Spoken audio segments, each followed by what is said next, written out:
توہین صحابہ بل پاس ہو چکا ہے۔ آیا یہ چیز فائدہ مند ہوگی؟ اس سے کیا توہین آمیز مواد جو ہمارے یہاں تقریروں میں یا کتابوں میں چلتا ہے، بیان کیا جاتا ہے، وہ رک جائے گا؟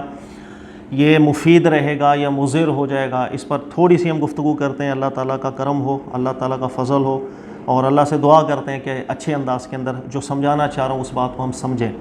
دیکھیں، اللہ تعالیٰ نے قرآن پاک میں ارشاد فرمایا وَاعْتَصِمُوا بِحَبْلِ اللَّهِ جَمِيعًا وَلَا تَفَرَّقُوا، اللہ کی رسی کو مضبوطی سے پکڑ کے رکھو، وَلَا تَفَرَّقُوا، تفریقے میں نہ پڑو۔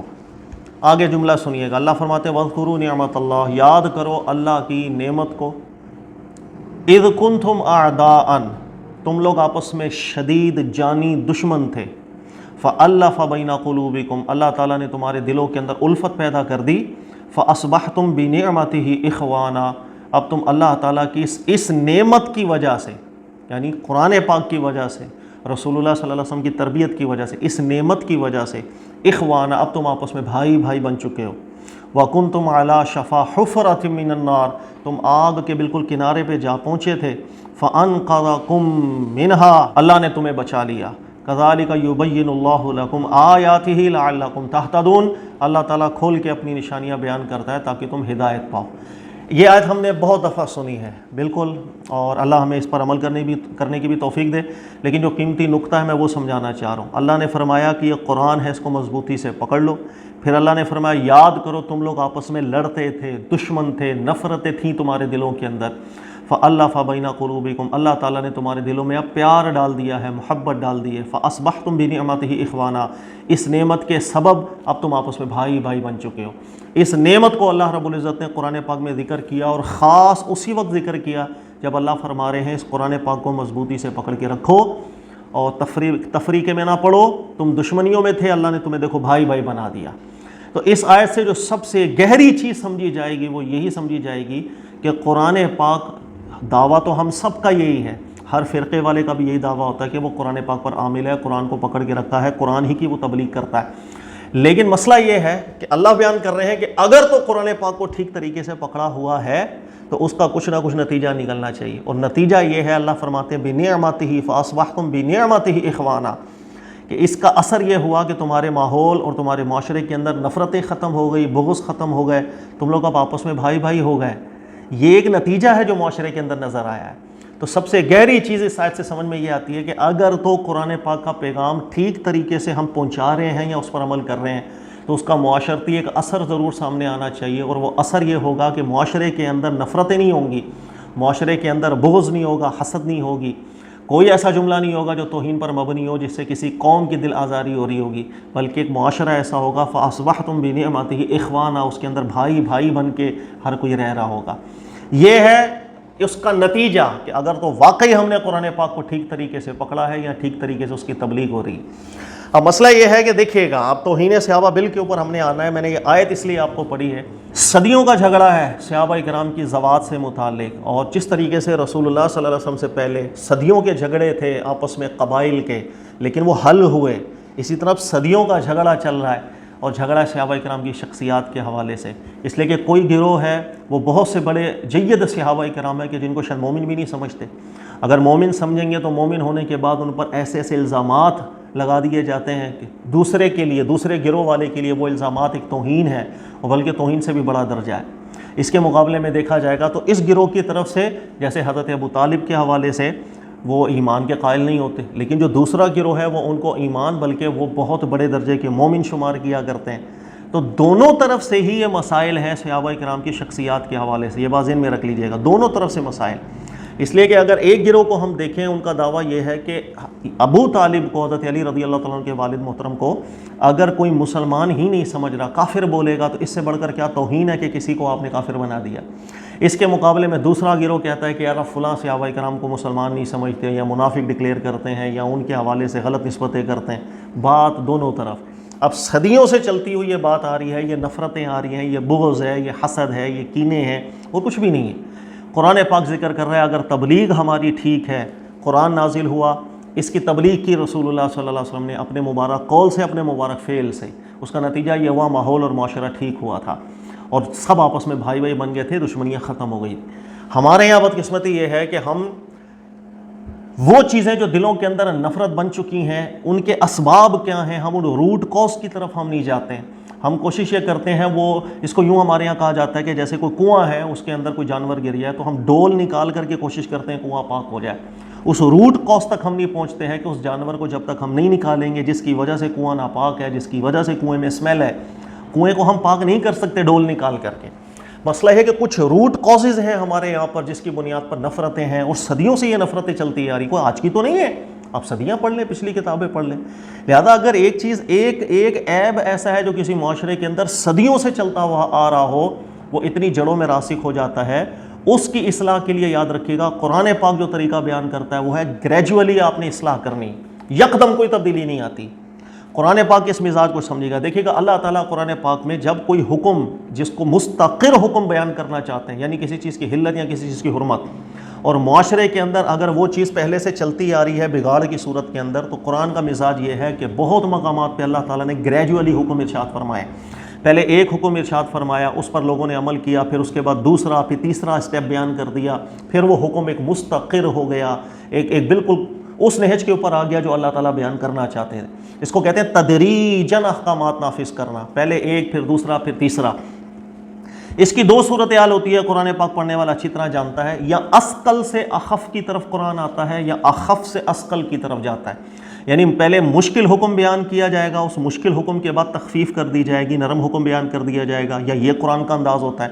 یا پہلے نرم حکم بیان کیا جاتا ہے، اس کے بعد سخت حکم کی طرف لے کے جایا جاتا ہے. یا قرآن کا یہ انداز ہوتا ہے. جیسے روزے کے اندر آپ دیکھیں گے، پہلے اللہ تعالیٰ نے ارشاد فرمایا روزے رکھو. جیسے پچھلی اقوام کے اوپر، پچھلی امتوں کے اوپر روزے فرض تھے، تو نہ صبح نہ شام نہ رات کسی بھی طرح بیوی کے ساتھ جسمانی تعلق قائم کرنے کی اجازت روزوں میں نہیں تھی. اس کے بعد اللہ نے فرمایا کنتم تختانون فالآن باشروہن. پھر اللہ نے حکم نرمی کر دی، فرمایا رات کے وقت میں تمہارے لیے مباشرت کی اللہ اجازت دے رہے ہیں. پہلے اثقل حکم تھا، سخت حکم تھا، پھر اس کے بعد نرمی کی طرف آئے. فالآن خفف اللہ، اسی طرح دیگر آیات میں بھی اللہ نے تخفیفات ارشاد فرمائی. پہلے سخت حکم پہ نرم حکم. اسی طرح رسول اللہ صلی اللہ علیہ وسلم کا بھی مزاج مبارک ایسا تھا، بہت سے معاملات میں سختی سے نرمی کی طرف آتے. مثلاً پہلے جب توحید کی دعوت مسلمانوں میں دی، توحید نئی توحید تھی، دلوں میں مضبوط کرنے کے لیے نبی علیہ السلام نے ممانعت فرما دی کوئی قبرستان نہ جائے، نہ مرد جائے، نہ عورت جائے، حرام. اس لیے کہ قبر پرستی ہی یہ بت پرستی کی اصل بنی تھی.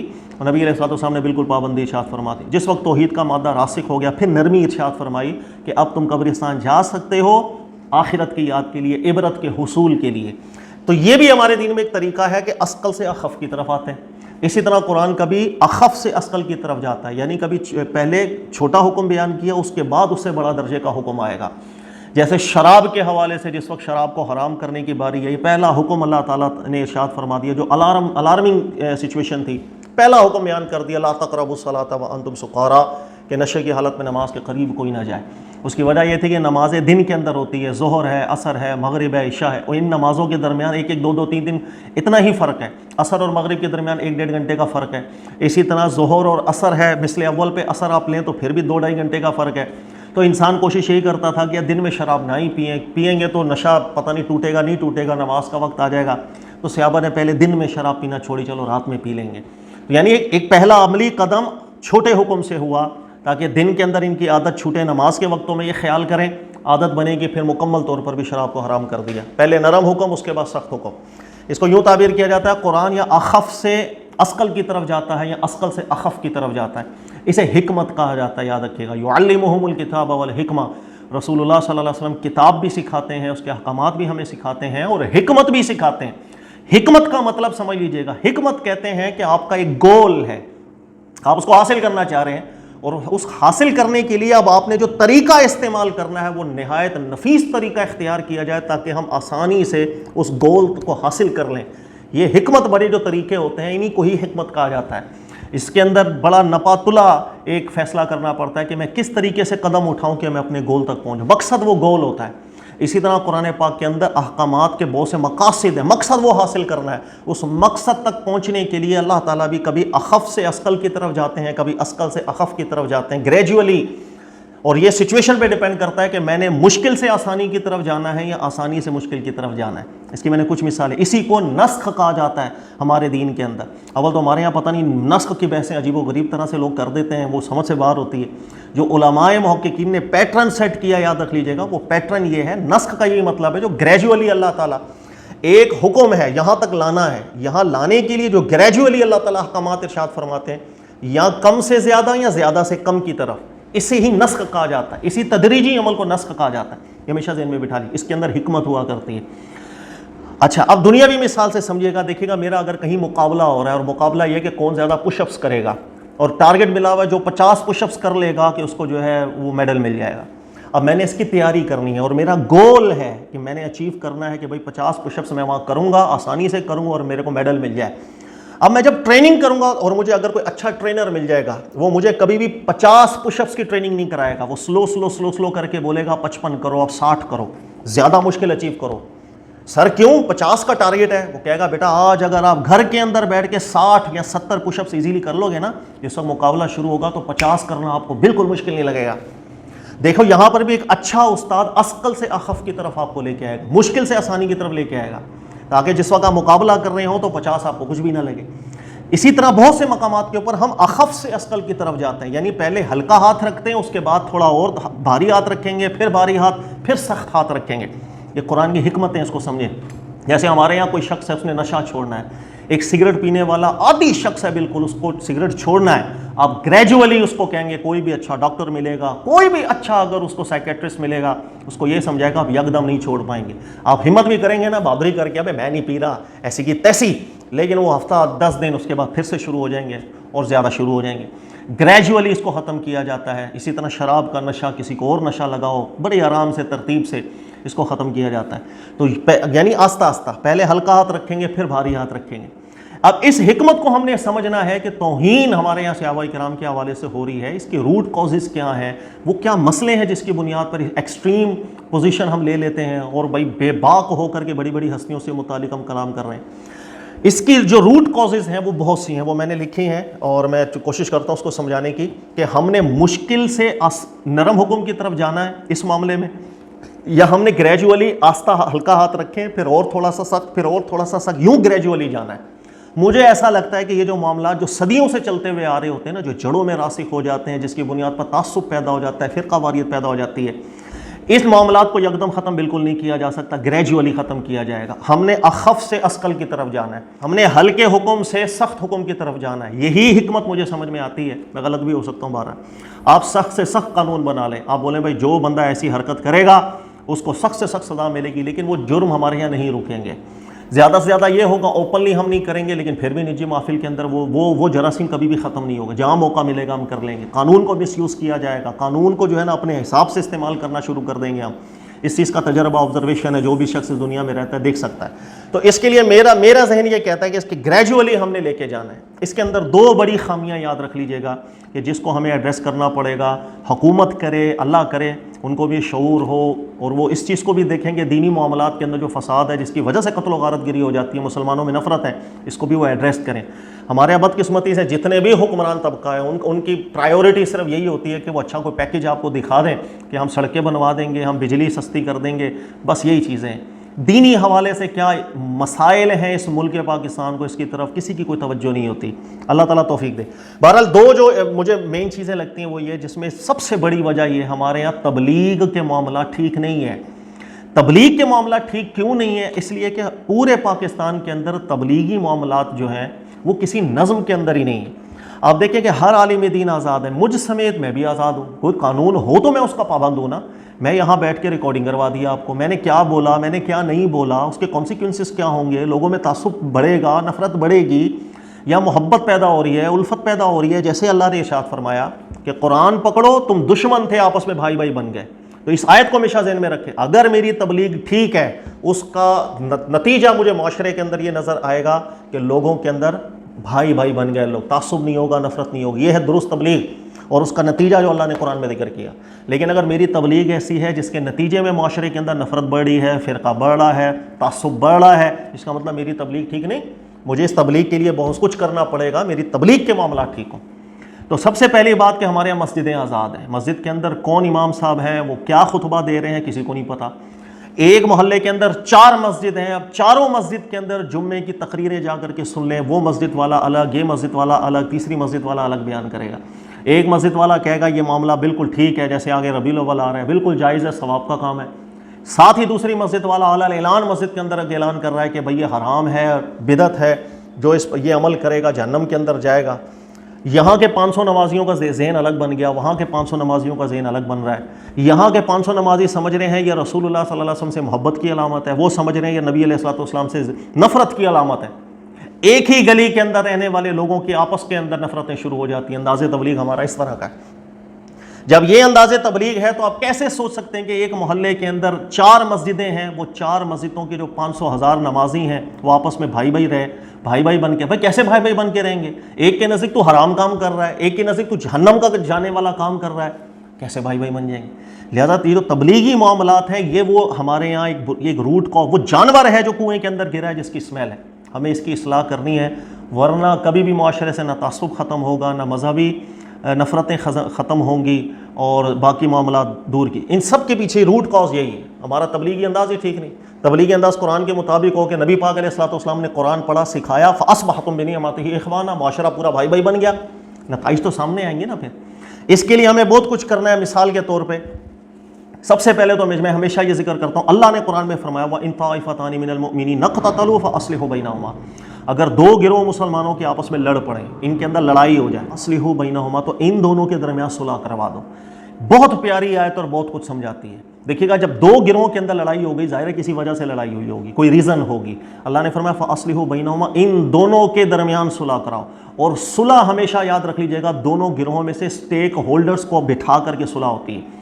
جو ان دونوں گروہوں کے ہیڈز ہیں آپ ان کو آپ بٹھائیں گے، ان کی بات چیت کروائیں گے، کسی نقطے پر پہنچیں گے، پھر صلح ہوتی ہے۔ اگر سٹیک ہولڈرز نہیں بیٹھیں کبھی بھی صلح نہیں ہوتی۔ ہمارے یہاں جس طرح بل پیش کر دیا گیا نا، اس سے پہلے کے چند اقدامات یہ تھے کہ سب سے پہلے جو بھی ہمارے یہاں فرقہ واریت ہے، فرقوں کے بڑے سٹیک ہولڈرز ہیں، ان کی ایک کمیٹی بنا دی جائے، اہل تشیع میں سے بھی، اہل سنت میں سے بھی، اہل حدیث بھی ہے اس کے اندر۔ جس طرح ہمارے یہاں رویت ہلال کمیٹی ہے، میں اکثر مثال دیتا ہوں، تمام مکاتب فکر کے علماء اس میں موجود ہیں۔ اچھا، ان کو پھر سرکاری سطح پر کچھ اختیارات بھی دیے جائیں اور ان کو ٹاسک دیا جائے کہ ان مسائل کا کیا سلوشن نکلے۔ ہمارے یہاں تبلیغ کیسے ٹھیک ہو، مسجدوں کے معاملات کیسے ٹھیک ہوں، مسجد کے اندر بیٹھنے والا جو میری طرح کا شخص ہے، کم علم ہی، وہ ممبر کے اوپر کیا درس دے رہا ہے، اس پہ چیک اینڈ بیلنس کیسے ہو، میں کیا کتاب لکھ رہا ہوں، پبلش کروا رہا ہوں، میں کوئی کتاب لکھ کے پبلش کر دوں، ہمارے یہاں کوئی قانون سازی نہیں ہے، میں اس میں ٹھیک بات لکھوں غلط بات لکھوں، کون پوچھنے والا ہے؟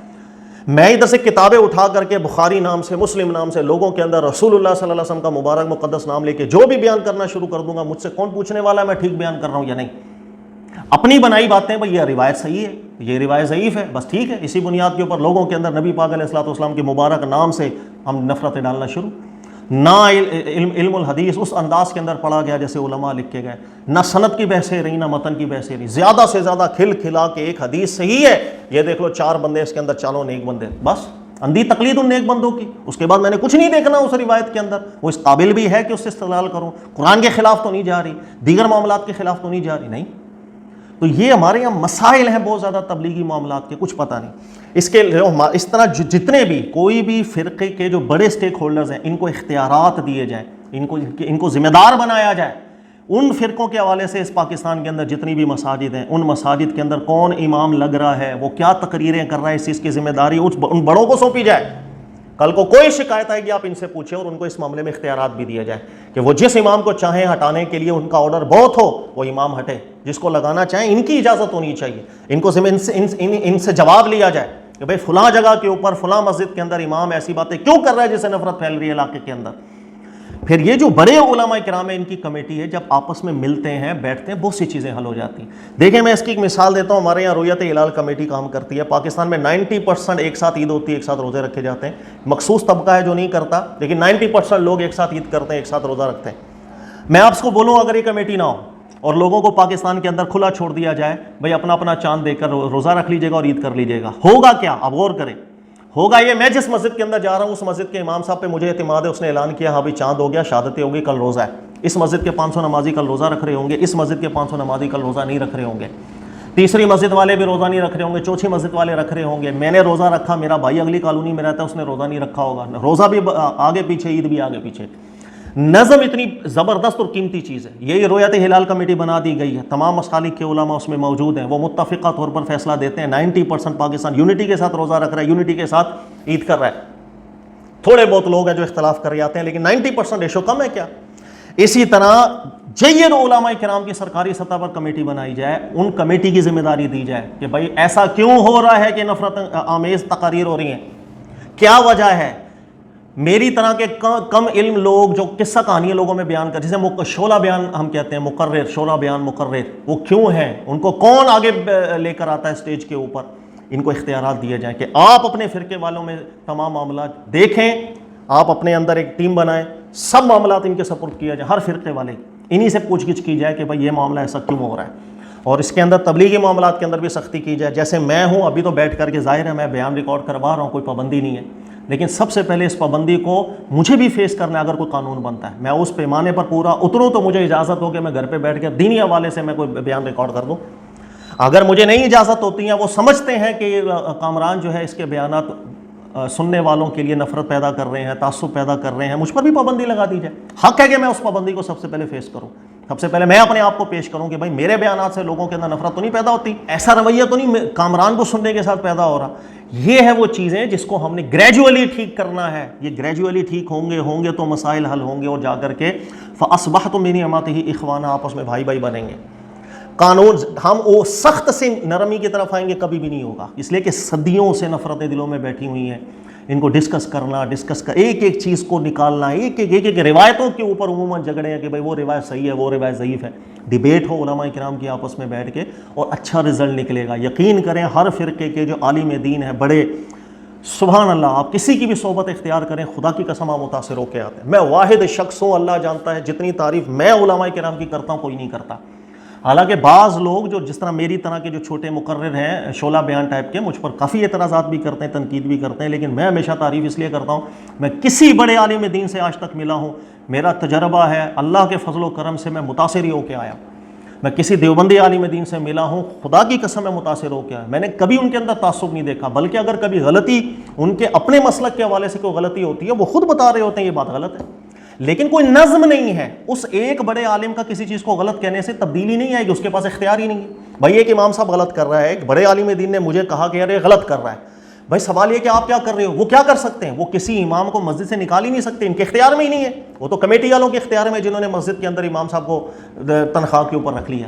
اس لیے میں کہہ رہا ہوں اختیارات بڑے علماء کو دیں، ان کی اجازت سے امام بنے گا، ان کی اجازت سے امام جو ہے نا وہ حکم دیں گے تو امام بھی اتر جائے گا۔ اب ان بڑے علماء کرام کا ایک اثر و رسوخ ہو جائے گا، پھر آپ کو ایک نظم نظر آئے گا کہ بھائی اگر کسی جگہ کے اوپر غلطی ہو رہی ہے تو انہوں نے بڑوں نے جواب دینا ہے، اور ان کے پاس اختیار بھی ہے ان کو نکالنے کا، معزول کرنے کا۔ انہوں نے حکم دیا بھائی کل سے وہ امام نہیں ہوگا جو فتنہ پیدا کر رہا ہے، نہیں ہوگا۔ ہمارے یہاں امام مقرر کرنے کے لیے مسجد کی کمیٹیاں ہوتی ہیں، وہ 4-5 لوگ علاقے والے نہ عالم ہوتے ہیں، بہت سے مساجد کے اندر ایسے ہی حال ہے، انہوں نے کیا دیکھ کر کے امام رکھنا ہے۔ ائمہ ٹھیک بھی ہوتے ہیں ماشاءاللہ، بڑے اچھے بھی علماء ہیں، لیکن بہرحال باقاعدہ نظام نہیں ہے۔ اسی طرح اہل حدیث عالم دین ہے، میری الحمدللہ اپنے علاقے کے اندر بھی کئی اہل حدیث میرے دوست بھی ہیں، میں ہمیشہ متاثر ہی ہو کے آتا ہوں اللہ کے فضل سے۔ کسی مسئلے کے اوپر بات ہوتی ہے بڑے طریقے سے وہ مجھ سے بھی بات کرتے ہیں، بڑے طریقے سے میں ان سے بھی بات کرتا ہوں، اللہ کے فضل سے میں کبھی بھی مایوس نہیں ہوا۔ اس کے علاوہ بریلوی مکتبہ فکر جو ہے، اس میں تو بہت میرے دوست یار ہیں الحمدللہ، کبھی بھی آتے ہیں کھلے دل سے، میں بھی ان کی بات سنتا ہوں، وہ بھی میری بات سنتے ہیں، نہ وہ مجھ سے لڑتے ہیں نہ میں ان سے لڑتا ہوں۔ اللہ کے فضل سے ہمارے جتنے بڑے اہل علم ہیں سب کمال ہیں۔ صرف مسئلہ ہے ہمارے ملک کے اندر کوئی باقاعدہ نظم نہیں، ہم گریجولی جائیں گے نیچے سے، ایک ایک چیز کو سولو کرتے جائیں گے تو انشاءاللہ تعالی ہم اپنا مقصد بھی حاصل کر لیں گے، گول بھی حاصل کر لیں گے۔ اس کے علاوہ دیکھیے گا بہت سے علماء فارغ ہو رہے ہیں ہر سال ہزاروں کی تعداد میں علماء فارغ ہو رہے ہیں، لیکن وہ کیا کریں آگے؟ ان کو کوئی سرکاری، یہ ہمارے پاس کوئی عالم کی ڈگری ہو نا، اس ڈگری کے اوپر کوئی جاب نہیں ملتی ہے، کیا نوکریاں ملتی ہے کسی کو؟ کوئی کوٹا ہے ان لوگوں کا؟ وہ مڑا کر کے وہ کسی ناظرہ پڑھانے لگ گیا، وہ کسی جگہ امام لگ گیا، ان کے پاس کچھ کرنے کے لیے آگے مواقع ملے ہی نہیں ہیں حکومتی سطح کے اوپر، کیا کریں وہ؟ ان کو مصروف کیا جائے، ان سے بھی بہت سے کام لیے جائیں، ہر علاقے کے جو امام مسجد ہیں ان کو سرکاری سطح کے اوپر بھی کچھ نہ کچھ ذمہ داری ایسی دی جائے کہ وہ اپنے علاقے کے اندر مصروف ہو جائیں، وہ اپنے علاقے کے اندر ان کا ذہن بٹے، وہ ایک چیز سے دوسری طرف بھی توجہ دیں کہ بھئی میری ذمہ داری یہ بھی ہے، میں نے یہ بھی کرنا ہے، میں نے وہ بھی کرنا ہے۔ اس طریقے سے آہستہ آہستہ معاشرے کے اندر تبدیلیاں آئیں گی اور انشاءاللہ تعالیٰ ہم اپنے مقاصد کو حاصل کر سکتے ہیں۔ سخت سے سخت قانون بنانے سے دل نہیں بدلتے ہیں، یاد رکھ لیجیے گا، آپ لاکھ سخت قانون بنا دیں لیکن اس دل کے اندر کوئی نفرت بیٹھ گئی، اس کو کیسے نکالیں؟ یہ بڑی آرام سے گریجویٹ، یہ اخف سے اسکل کی طرف ہم جائیں گے تو تبدیلی آئے گی۔ مجھے ایسا لگتا ہے کہ چھوٹی سی چیزیں تھیں جو میں نے ذکر کی، اللہ تعالیٰ سمجھنے کی توفیق دے۔ جزاک اللہ خیرہ۔